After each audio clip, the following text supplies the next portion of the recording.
I flew the halyard route for 9 years, and in 9 years the only thing that ever changed was how much of the station was still standing. That was the job. Halyard relay had been dying since before I signed my first contract. A way station built around a dead system's last warm rock, kept alive on scavenged reactors and stubbornness, and every year the star it orbited pulled it a little tighter into its gravity well. My run was simple.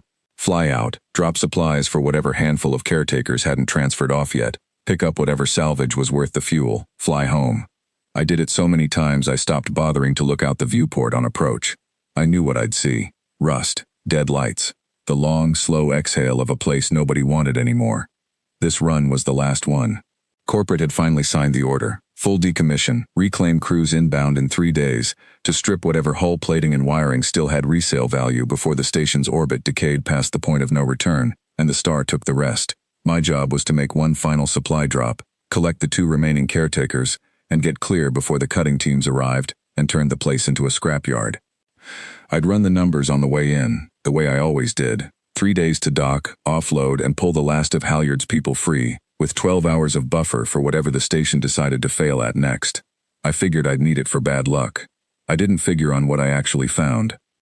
I found her on the second night, in the number 3 cargo hold, wedged behind a stack of crates I hadn't moved in 4 years. She was small, moss-green skin, the color of something that grows where light doesn't quite reach, and eyes a pale, clouded gray that watched me without blinking. Her ears came to soft points beneath a tangle of downy gray hair. She was wrapped in what looked like a stripped-down thermal blanket, years too big for her, and she held something small and metal against her chest, like it was the only solid thing left in the universe. The hold was cold that deep in the ship, cold enough that my breath fogged, and I remember thinking she shouldn't have been able to hold that silence like it cost her nothing. It cost her something. I just didn't know yet how much. I didn't move for a long time. Neither did she. "Where'd you come from?" I said, not really a question, more just something to fill the space so the silence wouldn't feel so much like a held breath. She didn't answer. I hadn't expected her to. But she didn't flinch back into the crates either, and that told me something. She'd already decided, somewhere in the hours or days before I found her, that running from me wasn't going to help. I called it in that night. Habit. Protocol. Some part of me already regretting it before the message finished sending. The response came back inside the hour. No manifest entry for a dependent on Halyard. No record of any caretaker family. Nothing. Just a line telling me to hold her for pickup and let the reclaim crew's intake officer sort it out when they arrived. I looked at that line a long time. Then I closed the channel and didn't answer it again. I don't know exactly why. 9 years hauling freight to a rock nobody cared about had worn most of the softness out of me, or so I'd told myself. But something about the way she watched the hold's flickering lights, not scared of them, just tired. The way you get tired of something you've had to live with too long, put a hook in me I couldn't shake loose. I brought her food the next morning. She ate slowly, watching my hands the whole time, and when I set a second ration bar down within her reach without a word, she looked at me for a long moment before she took it. Small thing. It didn't feel small. Her name, near as I could get out of her over the following day, was Nell. 1 syllable, repeated back to me with a small nod when I said it right. The metal object she carried was a wind-up toy. Some kind of old mechanical bird, wings clockwork thin and half the paint worn away. It didn't sing anymore. She wound it anyway, every few hours, just to feel the gears turn under her thumb, always stopping the moment they caught, like she knew exactly how far it would go before it seized. I asked her, as best I could with the few words she gave back, what had happened to whoever brought her here.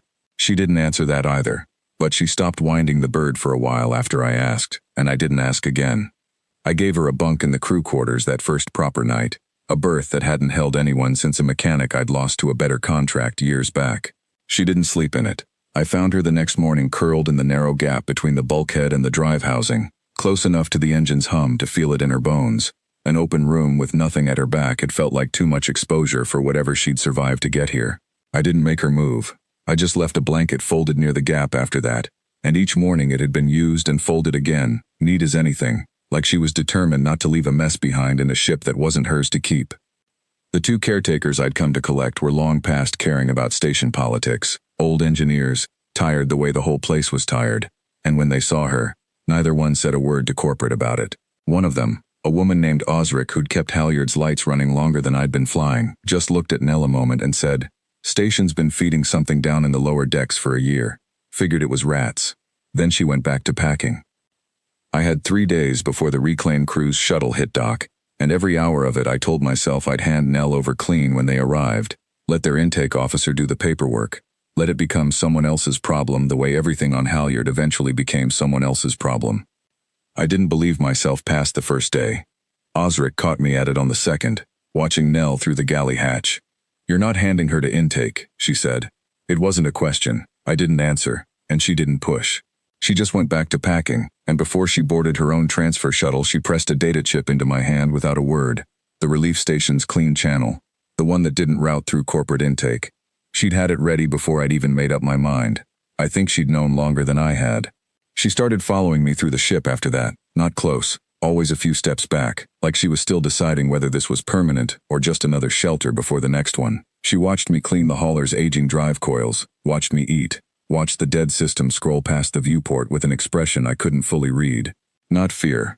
Something more like weary recognition, like she'd already learned what it looked like when a world was ending, and had simply filed this one under the same heading. On the third day, 12 hours before the reclaim shuttle's transponder pinged our approach corridor, I made the call I'd been circling since the first night. I didn't hand her to intake. I logged her instead, quietly, through a channel 3 tiers duller than the one that would have flagged attention. As a ward transferred to a relief station 2 jumps out, one that took in exactly this kind of found child and didn't ask the questions corporate liked asking. I'd hauled supplies there before. I knew the woman who ran it. I knew she'd take Nell without blinking and never once make her feel like cargo being redirected. I told Nell where we were going, best I could, and for the first time she looked at me instead of past me. She didn't smile. I don't think Halyard had left much room in her for that yet, but something in her shoulders came down. Like a weight she'd been carrying without complaint finally had somewhere to be set. We cleared the station 4 hours before the cutting crews arrived. I watched Halyard shrink behind us in the aft camera, its long silhouette already dimming toward the star's corona. And for the first time in 9 years, I didn't feel the particular emptiness that always came with leaving that place behind.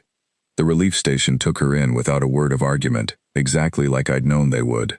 Nell stood in the intake bay holding her broken clockwork bird, and just before I turned to go, she held it out to me. Not a gift so much as a transfer of custody. The same quiet logic she'd used to decide I wasn't a threat that first night in the hold.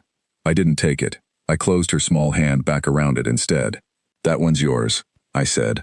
"Wind it when you need to." She held on to it, and for just a moment, watching her, I understood something I hadn't let myself feel in longer than I could count. That somewhere in 9 years of hauling dead freight to a dying rock, I'd stopped expecting anything on that route to matter.